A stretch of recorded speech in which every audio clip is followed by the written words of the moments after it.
ఈరోజు నిఫ్టీ చూసుకున్నట్టయితే మనకి గ్యాప్ అప్‌లో ఓపెన్ అయింది. మనకి ఈరోజు ప్రైస్ అనేది రేంజ్ బౌండ్‌లోనే ఉంది. మనకి M15 హైని, లోని ప్రైస్ అనేది బ్రేక్ చేయలే. ఇక్కడ బ్రేక్ చేసింది కానీ మళ్ళీ వెంటనే మళ్ళీ అప్ సైడ్‌కి బ్రేక్‌ఔట్ అయిపోయింది. ఇక్కడే ప్రైస్ అనేది కన్సాలిడేట్ అవుతుంది.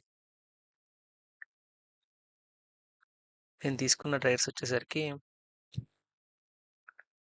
టాటా స్టీల్‌లో షార్ట్ తీసుకున్నా. ఇక్కడ ట్రైల్ లాజిక్ వచ్చేసరికి ఇక్కడ ఈ లోని బ్రేక్ చేసింది. దట్ టూ M15 హై దగ్గర 20 ఎంఏ కూడా ఉంది. సో, అక్కడి నుంచి ప్రైస్ అనేది కిందకి వస్తూ ఉంది. 200 ఎంఏ లాంగ్ ఉంది. సో, నేను ఎక్స్‌పెక్ట్ చేశా కిందకొస్తదని.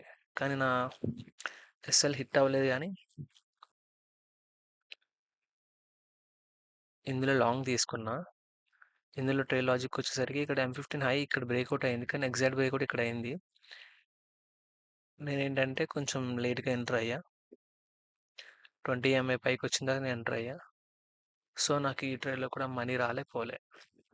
నెక్స్ట్ వచ్చేసరికి నైకియా. ఇందులో ట్రైల్ లాజిక్ వచ్చేసరికి ప్రైస్ అనేది M15 లోని బ్రేక్ చేసింది. తర్వాత మళ్ళీ రీటెస్ట్ అయ్యి పైకొచ్చిందనమాట. పైకొచ్చినప్పుడు నేను ఎంటర్ అయ్యా. సో, నాకు ఇది 1:1 వచ్చింది. నేను ఎగ్జిట్ అవ్వలే. కాస్ట్ టు కాస్ట్ పెట్టా. సో, నాకు ఈరోజు మనీ రాలే, పోలే. నాకు ఈరోజు ఈ 2 ట్రేడ్స్ అనేది 1:1 ఇచ్చింది.